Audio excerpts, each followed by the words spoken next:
Y'all, big changes are coming to Etsy in 2025, and if you're not paying attention, you could be leaving money on the table. New updates mean new opportunities, but only if you know how to use them to your advantage. So if you want to maximize your profits and boost your sales, you're gonna want to stick around because this could be a game changer for your shop.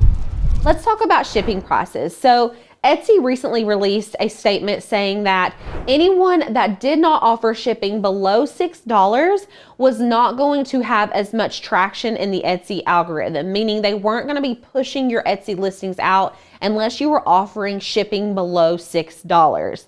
Now, while this may seem like not a big deal if you're a digital seller or someone who doesn't necessarily have a high cost in shipping, lots of our print-on-demand people here with Makers Gonna Learn were having issues with this because they were having to raise their prices in order to make up for that decreased shipping.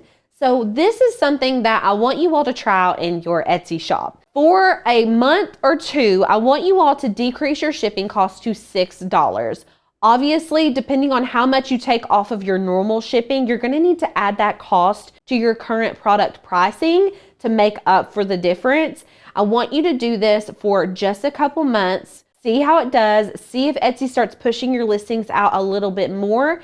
And then once you get in there, once you get your foot in the door and Etsy sees that you are selling things and they're still pushing your listings, you can bump your shipping back up to the normal price that it was previously and then lower your product price. This is simply a strategy that I'm suggesting for you all to try. We have seen it work in some of our shops, but it's not necessarily a promise thing, but it is a good way if you have not been seeing your listings pop up when you're searching products of the similar type. This is a good way to see if Etsy is more likely to push those listings out. So we're gonna decrease our shipping costs below $6.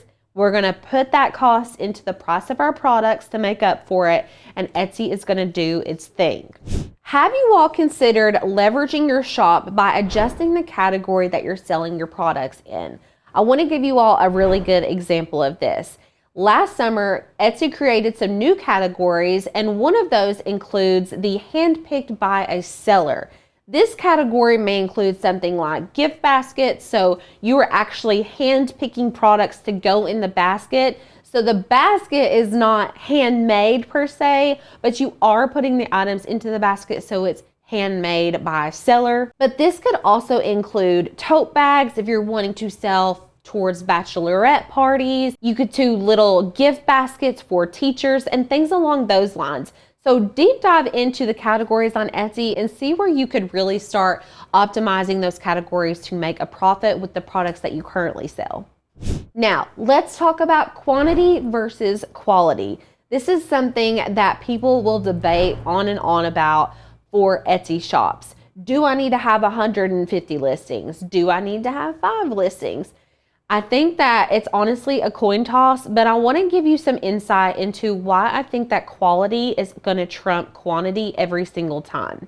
Whenever you're putting out products that are produced with meaning behind them, they are high quality products that are being created very mindfully and thoughtfully, I think that your customer begins to realize, hey, this person's actually putting a lot of thought behind these products. They're not just whipping it up, throwing it out there to see who's going to buy it, but they're actually taking the time to curate these specific products that I am going to purchase for myself.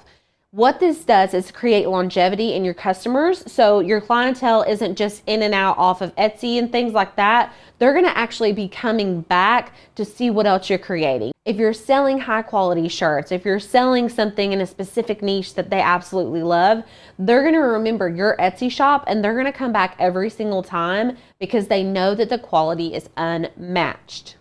A lot of times this tactic can also increase your average order value. So what that means is they will typically buy one product and then they'll maybe add on a couple other things while they're there as well because they know and trust the quality of your products. These are just a few things that you can start incorporating into your Etsy shop to really optimize the Etsy algorithm in 2025. I hope that you all learned something new in this video and you're able to take some of these tips and start incorporating them into your actual shops today. If you all have any tips and tricks that you like to use for your Etsy shop, we would love to hear them in the comments. You can also email us hi@makersgonnalearn.com and let us know there. If you like this video, make sure to hit the thumbs up and the subscribe button, and do not forget to watch this video right here, because if you love this one, you're really gonna like that one. I'll see you all in the next video. Bye.